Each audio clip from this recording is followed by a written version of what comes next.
Man, Embo is undoubtedly a weird name, but it could have been even weirder if his mom had decided to use the phonetic L instead of an M at the start of his name. So it could be Elbow. Uh, you're right. It's just weird. It's not. Do you know anyone whose name is Elbow?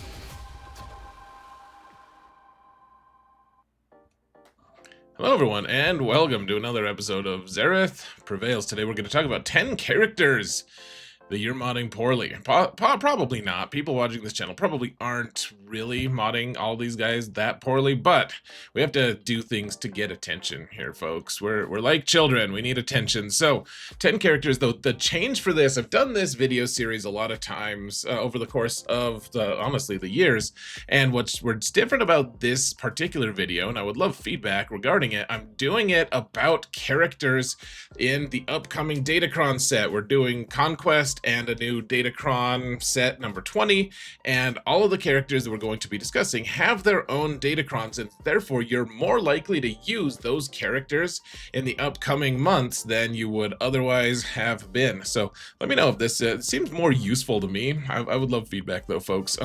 Huge shout out to my patrons. You guys are amazing. Thank you so much for your support. I couldn't do this without you. You guys are amazing, and I really appreciate you. Thank you so much. And folks, if you want to support this channel for free, all you gotta do is hit that thumbs up button, like, subscribe, comment, mount the algorithm, please. Okay, very quick links here, folks. We have the Unlocking Jocasta new guide that I did it's linked in the video description. We have the shopping list for the upcoming Datacron set, and we have an infographic as well that you can find for free. Download yourself on my Discord server. Just follow the link in the video description. Okay, let's move right along here, folks. It's time to travel into a place I like to call the game. Whoa, madness. We're in the game. Wow. Did you see that coming? I kind of did, actually, if I'm being honest. So let's talk about them, folks. We're just gonna talk about how to mod these characters. Jedi Knight Cal. All right, a lot of people get that. I've received a lot of criticism from people saying your guide works to unlock Zepho, but I have to remod every time. And I'm like, I don't know why you have to remod. I don't know why you would consider doing that. That sounds awful, actually. Please stop remodding every time, because he only needs one thing, one way of approaching this game, actually. The only thing he wants is health and speed, folks. He doesn't do damage. He doesn't, I mean, he does some damage, but he's there for utility, guys. So health on all of the primaries. All right, except speed. You also on speed. So I mean, I know a lot of people aren't going to be able to get to quite the same level as some of my mods. I've been playing this game for what, 8-9 years, whatever it is.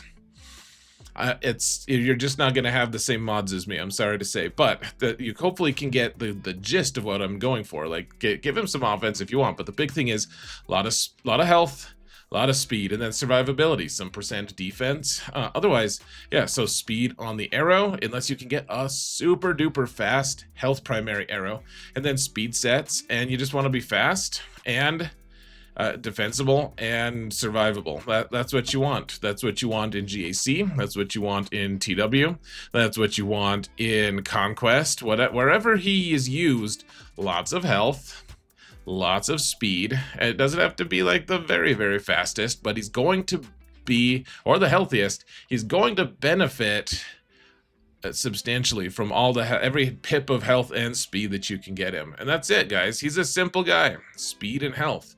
I mean, he's stat hungry for those two things, but otherwise, he's not greedy. He doesn't need that much. He's a simple man, and you don't need those Omicrons. By the way, don't apply Omicrons, because he really doesn't need them to be able to beat that mission. Now, Dash Rendar, interesting guy, and typically you want to give him a lot of speed, right? Like that's typically what you want.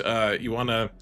The weird thing about Dash is he does actually do a lot of damage. Despite being a support, he is, and a very good utility character, he also does a substantial amount of damage. So you kind of want to give him damage. The way I have him modded is probably not the very best way. There's always going to be in these videos do as I say, not as I do kind of situations, and as the sole arbiter of truth, I feel fully justified in telling you that. So here's what I think you should do with Dash. If you have fast enough mods, if you can get him over 300, like substantially over 300, he really likes that, first off, because as the leader, he gives everyone 10 extra speed, I believe. Let's see, where is it? Oh, he gives himself an extra 10 speed. Yeah, you can see that. But he actually gives himself another 20 extra speed because he gets double that for prepared, right? So, and he gives everyone prepared, which is nice. It's gonna be a really interesting season with him, folks. A lot of people are gonna be applying that Dash Omicron that they have not yet done because it's really good with Vendor Chewie and smugglers and mercenary. Well, mostly smugglers are really gonna benefit from it. So what else does he want though? He wants speed. If you can get him to like that 330-ish area, then you probably don't need a speed set. You can just use, he likes to do crit damage quite a bit. You could also just give him an offense set that, like, any of those would be fine. I just happen to have a crit damage set available that's fairly quick. You can see I have an offense arrow because he does a lot of damage. You know, he does a lot of crit damage for that matter. So, and here's the interesting thing. You don't really care how survivable the dude is. Like, because he just, most of the things in the current meta, the only way that he is relevant at all is that he gets consistently revived by Vendor Chewie, at least for the things that I use him for. You know, like killing really tough teams that kill you a lot of times. You need to be able to revive from that, and so Vendor Chewie does that, and therefore he doesn't care about being survivable. He's just like, let me do some damage, and you do want to be able to crit, so give him some crit chance. Like, he already has a decent amount. I mean, he's relic 8 on this account, 106%. Plus, I think he gives himself some. I don't remember. Who remembers these things, folks? Who could possibly know any of this? But yeah, so he's giving himself off. He does his AoE, and the nice thing is all of his AoE things just automatically apply. They can't be evaded or resisted. It just hits everyone, and they're all just applied, so you don't have to worry about potency. He's fairly easy, honestly. Just, I mean, this one's nice to have some potency, I guess, because of the stun, but that's situational for the most part. This is the nice part. If you crit with him, he hits 3 different times. If you crit for him, you call another random prepared ally to assist. So you can call your whole team to assist, and sometimes that calls others to assist. It's a big mess for your opponent. It deals less damage, but it's still nice, guys. It's pretty good. So that's basically all you want, just some damage in the form of crit damage or offense, and some speed in the form of either really good speed secondaries or just speed set also does help quite a bit. Sana, she's an interesting one, and I actually had to get my buddy Canada Fett to confirm some of the stuff for me. So she's an interesting character, sometimes quite useless, honestly, depending on if she has a good datacron. Though she tends to be very, very useful, and this season I think she's going to end up being very, very useful for a lot of people. So what does she really want, and what does she really do? So some of the things she does is she does an AoE that does tenacity down. It's going to also apply target lock to people if she's the leader. The target lock is going to automatically apply and from the datacron potentially, and when it gets target locked, when they get target locked, it also then staggers people.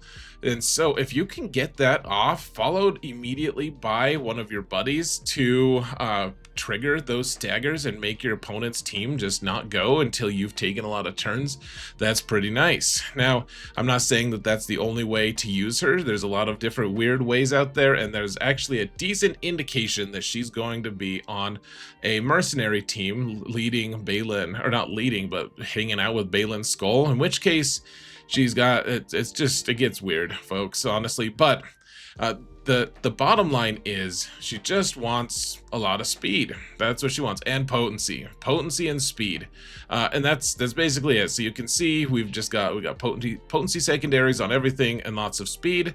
I could probably speed her up a little bit. I don't know if I'm going to, but you know, over 100% potency would be nice, I suppose. And then I mean, I have her pretty fast. I could get her faster if she can go first, though.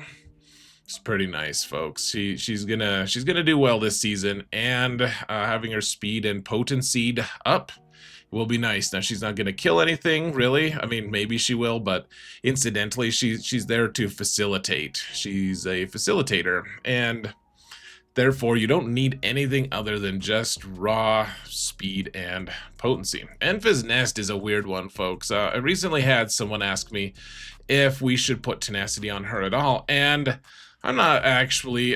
It's nice. She really relies on a couple things. On the baseline, Enfys Nest really enjoys being able to counter. She enjoys being able to attack and ignore taunt. Those are the two things that she loves the most. And then she likes to ramp damage, of course. And the new Datacron set is going to ramp damage really nicely for her. She's going to keep her survivable. The question is, can you keep her from being stunned or dazed? Because traditionally, way back in the day, you used to use Nest to solo teams. I know that for some of you younger whippersnappers out there, you won't remember how good Nest was back when we used to debate whether we should use Nest to solo Padme teams or not. That was a huge debate, and sometimes you really had some really interesting results doing that. But one way or another, Nest is, I mean, she just hasn't done that for a long time.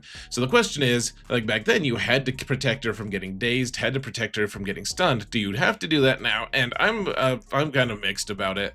Honestly, if you can get a Datacron with a bunch of tenacity on it, and then just kind of boost that Datacron with a few other pips of tenacity, I feel like that's a good answer.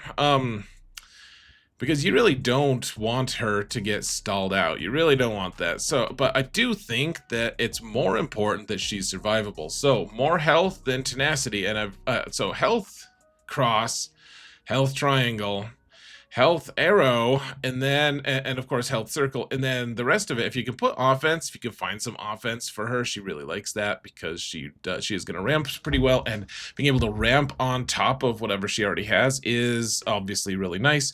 And then just make her survivable. Look at that defense roll. I wonder if I have any secondaries rolled that high for defense. 18.5% for defense. That's amazing. But lots of health, guys. And then honestly, this sounds dumb, but like, she wants to do damage, and you can't really afford to. You want to just load her up with health so she doesn't just get one shot and die, because she's kind of frail. If you can give her some relic levels to boost her damage, that's gonna go a long ways. So anyways, Enfys Nest, she's gonna be really good this season, folks. Just don't let her die too early, and don't let her get debuffed all the way to hell. Qi'ra's an interesting one, folks. Her Datacron looks really good too. All of the evasion stuff, all the stuff that's going on here. Hold on a sec. Sorry about that, folks. So Qi'ra, she's got an interesting kit, and she's going to be really interesting this season. I already have a relic 8 because of territory battles. She has a mission that she does there. She doesn't do that much damage. The thing about her is when she's leading, she hands out prepared to people if there are 2 different critical hits. Whenever they score 2 critical hits, they get prepared, which is cool and everything. She also, every time someone on her team gets prepared, even if she's not the lead, she also gains turn meter. Now, she wants to be able to get prepared, of course. And so I guess it's not when someone on her team does 2 hits with crits, it's whenever someone does 2 crits, she gets prepared, just to be clear, folks. So I mean, that's why she does 2 hits on her basic, and her AoE also does that, or she calls people to assist, and that gets her prepared as well. So anyways, she's more of a facilitator as always, but the things you can do with her are, yes, she gets turn meter, but it's nice to have that supplemented with some speed. It's also like offense. I don't really care about that. I don't have you can make her kind of fast. I got her up to 300. You can make her significantly faster if you really want to, but because of her turn meter gains and just what, like, she doesn't have to be taking every single turn, like every other turn or something. She doesn't have to be like that linchpin level, but she does want some speed, and then she wants to be able to crit. I mean, I already have her at relic 8, and so her crit chance is 102. Obviously there are ways to reduce that number, crit chance, but one way or another, I mean, that's probably enough. She doesn't do that much damage, just some speed, some survivability, just generalized things, and make sure you do have some crit chance, folks. If you only have a relic 5 or even lower than that, you probably want more than that. So, okay, those are the light side ones. Let's talk about IPD real quick, the dark side characters. So, Imperial Probe Droid is a really interesting one. So, for a long time now, CG keeps releasing at least one character every Datacron set that takes a turn every time their opponent takes a turn, and this time it's Probe Droid.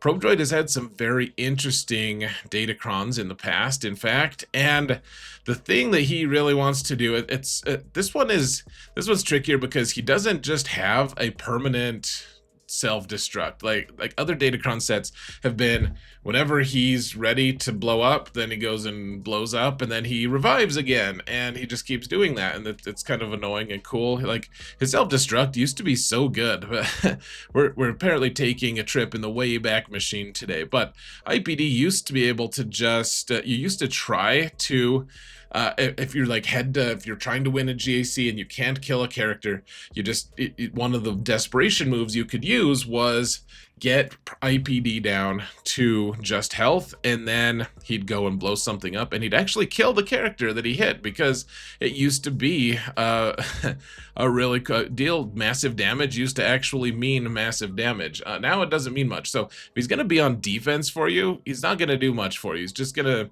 take a few turns and then die.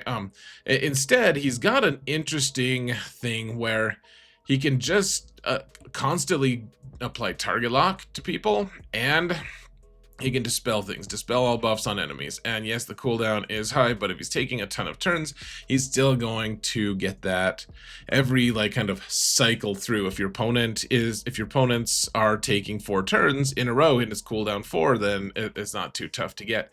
And so he's going to be on a team probably like Afra or something, where his dispel is really nice and that target lock's really nice. And so what do you want from him? You probably just want some potency to get that target lock on people, and otherwise some speed is nice. Though at this time you don't need much speed, folks, because he's taking a turn every time your opponents take a turn. He just gets bonus turns, so you don't need much speed. Like, honestly, I'd probably be better served if I wasn't lazy to just put a bunch of potency on him and then a bunch of health, because if he can survive long enough or longer, it's good, I guess.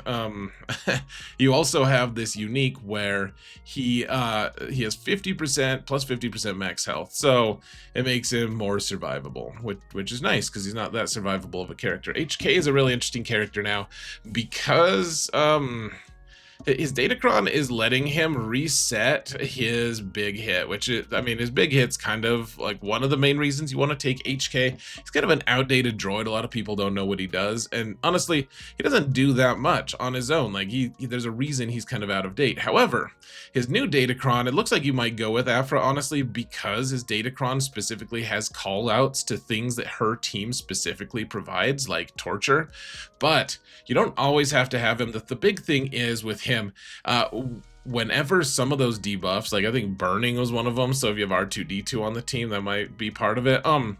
that could be part of your strategy. It resets his cooldown, and this big hit can honestly do a whole lot of damage. It's pretty cool how much damage it can do. It's cooldown 9, however, and the only way you reduce that is every time someone with fear has fear inflicted. So that used to be like, okay, we put him with a Darth Revan team, but that's a long time ago. We don't do that anymore. No one even talks about that anymore. But you do want him to be able to do this constantly, and so it's because it's a lot of damage, and the Datacron looks like he's going to get even more damage. So how do you escalate that even further? You give him lots of crit damage and offense. That's basically it. Lots of crit damage, lots of offense, and call it a day. Crit damage and offense. Look at that. It's like rocket science or something, except if rocket science was easy, right? That's basically what it is. BT1, he also has a Datacron, and who knows, man? I almost think HK is gonna get the Cron for the Afra team, but maybe he's not. Maybe it's gonna be BT1 who just hands out armor shreds, which is okay. The team already does a lot of damage. He already does a lot of damage. He's pretty easy though, folks. He just wants to do a lot of damage. That's what he does. Lots of damage. So offense here, like lots of offense, not necessarily crit damage because of who you're fighting and what you're fighting with that team, but a lot of times just offense on the arrow. Offense. Like, he's a very offensive character. Honestly, in the canon, he's kind of a dick, and that's just how it is. So, I mean, even my square has a lot of offense on him.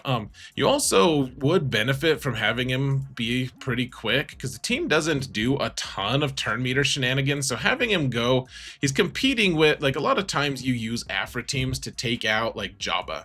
And Jabba teams tend to have a very, very fast boosh, for instance. Lots of characters on that team. And honestly, it's going to be a really interesting interaction between Jabba, who has the Hutt cartel, has really good Datacrons this set, and BT1 or Afra teams who also have really good droid crons, which Afra is basically a droid team. So I don't know who's going to win that Titanic fight, but having BT1 being of comparable speed to Boosh might really push it over the edge. And you can see mine isn't that fast. Some people have them way faster. It's a very tricky thing to get something with that many stats packed onto it, because you want offense, but then you also want speed, but then maybe you want some health or something like that. I mean, you want speed. And I think what I did was I also added offense secondaries, flat offense secondaries to some of these, just to boost my numbers. So physical offense, I have him at, I think I was trying to get him over 1200, which I did at Relic 8. So that's what I recommend, folks. Lots and lots of damage, and maybe some relic levels on top of that. And then you also don't want him to die, so I don't know, some ways to stay alive. Mob Enforcer is an interesting one. I love that they totally made her, like, look way better than she used to. Like, it's the first time it's like a totally different new character, you know? It's very interesting. She's a not very well-known character. You can see I only have a relic 4. If you unlock Jabba, you only have to relic her, or relic her to relic 3. So getting her more relics is obviously going to be good if you're going to have a Jabba team. You of course need relic 5 if you want to use her Datacron. And honestly, I think you kind of are going to want to use it. It looks right now like it's going to be better than the Gamorrean Guard one. So how do you mod her? I think the way you want to do, so what does she even do? Do you guys even know? Pop quiz? You don't know? Me neither. So her big thing is she can detonate, she's like Jawa Scavenger. She can detonate all of, or Zam for that matter, detonate thermal detonators on characters who already have them. And she doesn't do that much damage. She does okay damage, but there's going to be a lot of thermal detonators flying around because of the current Datacron set. And so you want to be able to do that. She also inflicts some debuffs, and yeah, I mean, that's basically it. She does thermal detonator things, and so she wants to be able to do that. She wants to be able to survive long enough to do it. She wants to be able to apply thermal detonators. She wants to detonate thermal detonators. And remember, thermal detonators, when they go off on...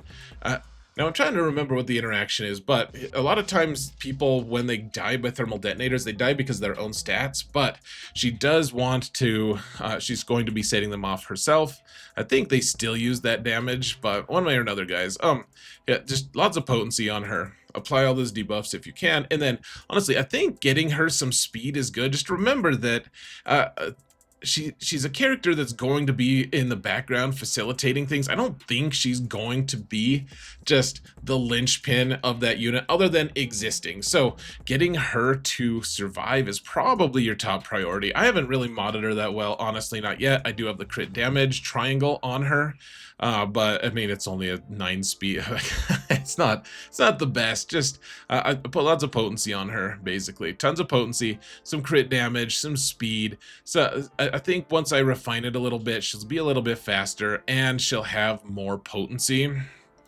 Or not potency, she'll probably have a little more damage, and yeah, speed, health. She's kind of stat hungry because, yeah, I don't know. She's not that great of a character, guys. There's a reason no one knows what the hell she does, and so I don't blame you for having a poorly modded one. I just think giving her more stats is going to be a substantially nice thing, because her datacron does quite a few things.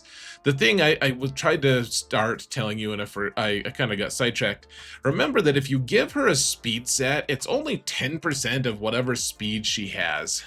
And that's not much. She doesn't have much to begin with. And so if you're sacrificing an entire set, like you have to have 4 mods of speed mods to be able to give her like an extra, like, what, 20 or less speed? Is that extra 20 speed on a Jabba team really going to be as effective as giving her maybe some offense, or giving her some potency or some health? I think probably...